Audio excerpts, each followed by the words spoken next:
Al día siguiente Juan estaba otra vez allí con 2 de sus discípulos, y vio a Jesús que pasaba, y dijo: Ese es el Cordero de Dios. Y los 2 discípulos le oyeron hablar, y siguieron a Jesús. Jesús se volvió, y viendo que lo seguían, les dijo: ¿Qué están buscando? ¿Dónde vives? Vengan y verán. Entonces fueron y vieron dónde se hospedaba, y se quedaron con él aquel día, porque eran como las 4 de la tarde. Uno de ellos era Andrés, hermano de Simón Pedro. Él encontró primero a su hermano Simón y le dijo: Hemos hallado al Mesías. Ven. Entonces lo trajo a Jesús. Jesús lo miró. Tú eres Simón, hijo de Juan. Serás llamado Cefas. ¿Qué quiere decir Pedro? Y significa roca. San Juan descubre la verdadera identidad de Jesús. A Jesús lo conocía toda la gente. Jesús era de allí. La gente sabía que era un hombre bueno, un hombre amable, un hombre cordial, un hombre extraordinario. Y San Juan le da un calificativo hasta ahora desconocido, porque la gente, sí, es cierto, esperaban a un Mesías, pero ¿cómo lo esperaban? Tal vez que fuese un político, tal vez que fuese un guerrero, como ellos querían, tal vez que fuese a acabar con esa opresión que tenían del Imperio Romano. Y resulta que San Juan, después que bautizó a Jesús, dice: Ese es el Cordero de Dios, que quita el pecado del mundo. No dice que borra el pecado del mundo, que quita, que desaparece totalmente. Juan Bautista se convierte ahora en comunicador de esto que él mismo ha descubierto. Es imposible, después que tú descubras a Jesús, quedarse con esa alegría. Y es por eso que al día siguiente, de nuevo estaba allí con 2 de sus discípulos. Aquí sí se nos hace mención que estaba con 2 discípulos. En el versículo 29 no se nos dice con quién estaba. San Juan hace el verdadero descubrimiento de la persona de Jesús. Y eso lo vemos en la siguiente expresión. Dice el Evangelio: fijándose en Jesús que pasaba. Fijándose. Este verbo en la traducción original significa mirando su mundo interior.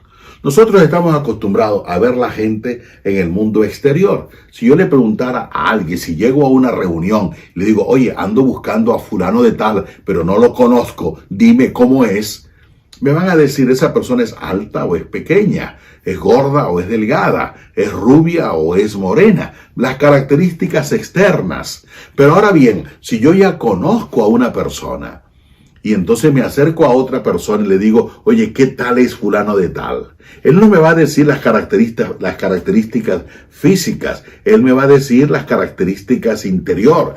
Es buena gente, tiene buen corazón, es generoso, es caritativo, o por el contrario, no te metas con él, es muy agresivo, tiene un carácter muy fuerte, no se le puede ni hablar. Esas son 2 maneras de ver a una persona. Cuando dice el Evangelio que Juan Bautista, fijándose en Jesús, descubrió quién era: el Cordero de Dios. San Juan Bautista aquí descubre verdaderamente el amor por Jesús y lo comunica.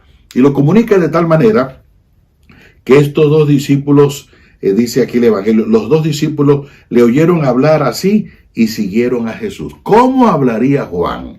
¿Con qué alegría? ¿Cómo se le vería el amor de ese descubrimiento que había hecho, que realmente lo sigue? ¿Y de dónde sacó Juan el descubrimiento que era el Cordero de Dios? Es muy probable, conociendo las Sagradas Escrituras, es muy probable que haya aludido a la expresión que se nos narra en el libro del Éxodo, cuando dice que agarraron un cordero, lo mataron, con la sangre marcaron los dinteles de la casa, para que cuando pasara el ángel exterminador, aquella gente fuese salvada. Ahora, al hacer referencia a Jesucristo como Cordero, es decir, Cristo va a derramar la sangre, ya no por una familia, por la humanidad. El Cordero de Dios que quita el pecado del mundo, no de una familia, no de un pueblo, no de una nación, del mundo. Y lo comunica con tal amor que estos 2 salieron inmediatamente a seguirlo, fueron inmediatamente a seguirlo.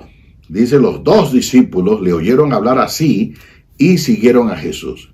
Jesús se volvió y al ver que le seguían les dice, ¿qué buscan? Esta es la pregunta que Cristo nos hace cada día a nosotros. ¿Qué buscamos? ¿Qué buscamos? La gente busca prestigio, la gente busca fama, la gente busca tantas cosas. Cristo te pregunta hoy a ti, ¿qué buscas? ¿Cuál es el sentido de tu vida?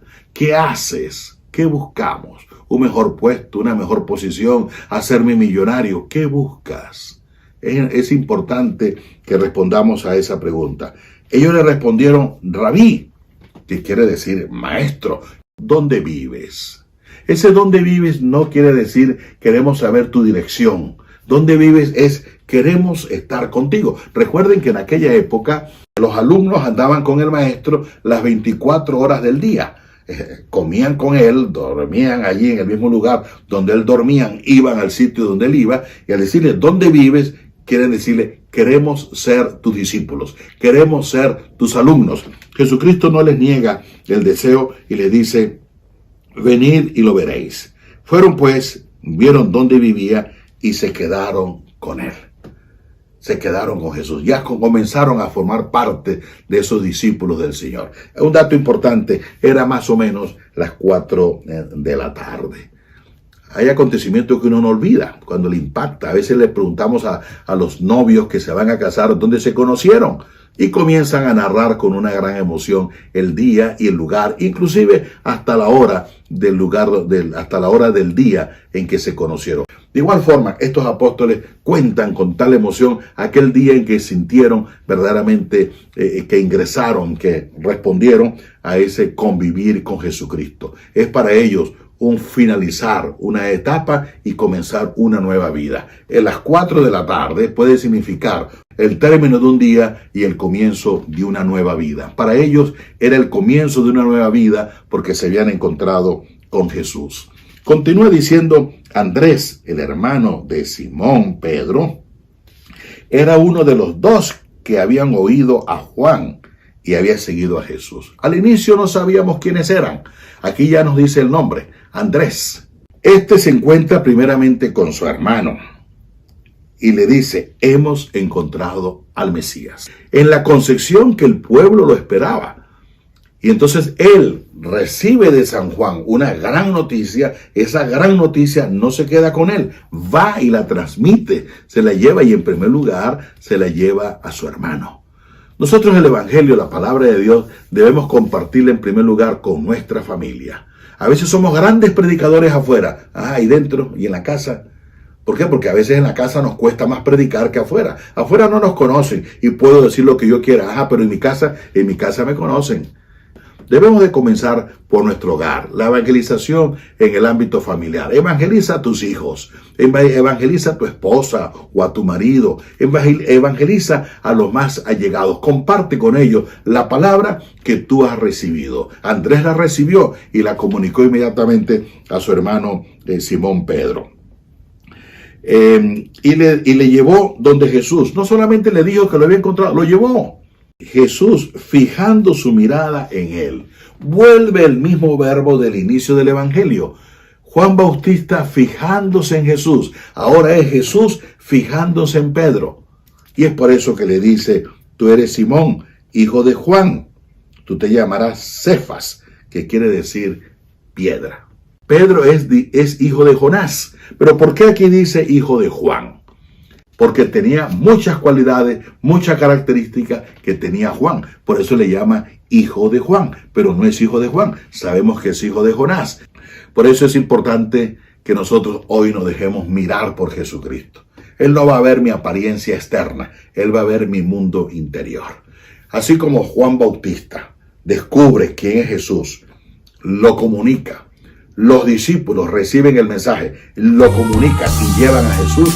Nosotros también, recibiendo el mensaje de Jesús, no debemos de quedarnos con él. Debemos recibirlo, digerirlo, meditarlo y luego también comunicarlo a los demás. Que el Señor nos bendiga.